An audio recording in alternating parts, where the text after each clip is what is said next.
Donc on a appelé nous-mêmes les écoles, et sur les écoles en difficulté, on s'est déplacé, on est allé à la rencontre des parents pour expliquer notre situation, pour leur faire part de notre existence, et donc leur expliquer à quoi servent les listes complémentaires et que donc les professeurs absents peuvent être remplacés.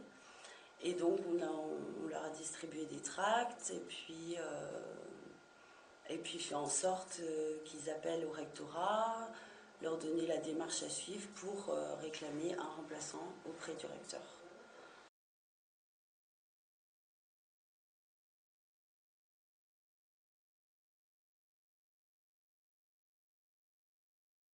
Puis quelle est la suite pour ces enfants qui n'ont pas de professeur? Qu'est-ce qui se passe pour eux? Où est-ce qu'ils vont? Eh bien, en général, ils sont dispatchés dans les autres classes. Donc moi, ça m'est arrivé de rencontrer des écoles où on avait parfois 47 élèves par classe.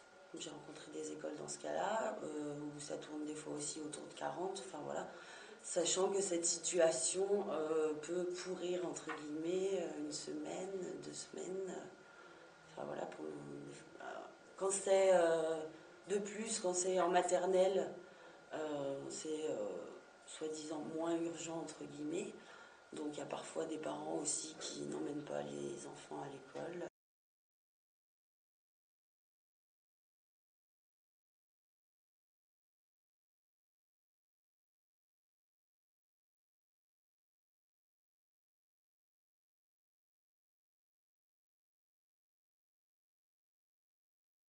Au SGEN CFDT, on a toujours suivi de près les listes complémentaires. On se bat depuis des années parce que le concours est trop mince, qu'il n'y a pas assez de personnes recrutées au concours. Et donc, pour nous, les gens de la liste complémentaire sont des collègues qui auraient dû être recrutés. C'est pour ça qu'on se bat pour eux, pour qu'ils soient recrutés le plus possible, afin d'avoir un nombre normal de personnes face aux enfants. Les autres années, on a toujours eu des difficultés, mais elles s'aggravent d'année en année, et cette année, il y a vraiment une volonté du ministère de limiter au maximum les recrutements. Certaines académies ont très peu recruté, d'autres par à-coups. Dans le Rhône, ça a été par petits morceaux.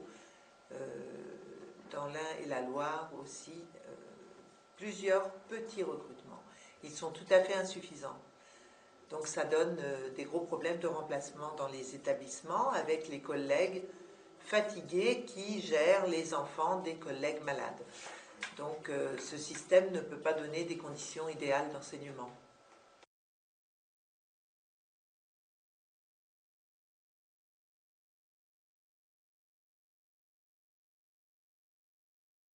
Le ministère considère que les remplaçants officiels, titulaires, sont bons pour tout remplacement et donc surtout maintenant pour des remplacements longs à l'année.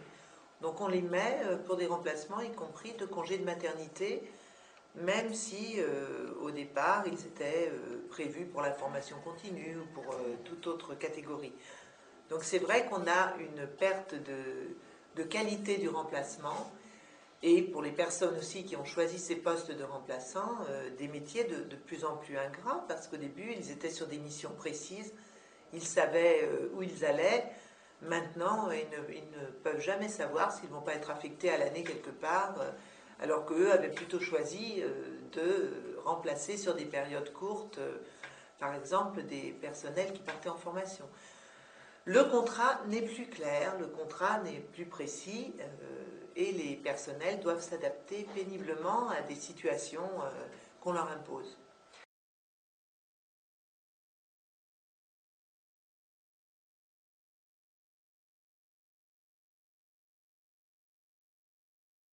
Tout le monde sait très bien qu'en France, si nous scolarisons si tôt les tout petits enfants à 2 ans, 2 ans et demi, ce ne sont pas pour des raisons scolaires.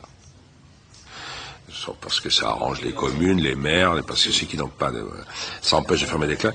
Et je serais heureux qu'un jour la nation se pose la question de la politique de la petite enfance, de manière plus globale, et que l'école maternelle, la petite section, ne soit pas la variable d'ajustement des communes en fonction de leur capacité ou pas d'accueillir des enfants ou d'éviter de fermeture de classe, parce que c'est pour ça que c'est souvent pour ne pas fermer une classe qu'on préscolarise tout petit.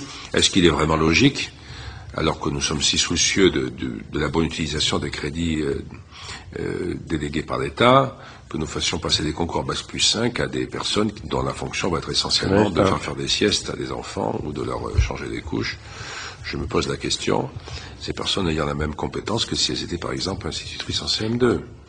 Donc la question du préélémentaire me paraît devoir être posée, mais elle est très difficile à soulever sans immédiatement amener avec elle une tempête de polémique et de préoccupations municipales. À l'autre bout de l'échelle, il y a la maternelle. Oui. On a dit, Xavier Darcos, il va supprimer la maternelle. Vous savez C'est évidemment. vrai, c'est faux. Vous savez évidemment que c'est un bobard. C'est un bobard soigneusement organisé pour déstabiliser le ministre.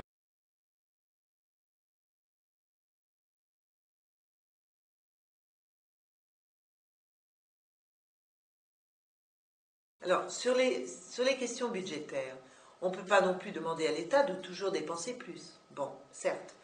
En même temps, une éducation avec des moyens suffisants, avec beaucoup d'adultes qui encadrent les enfants,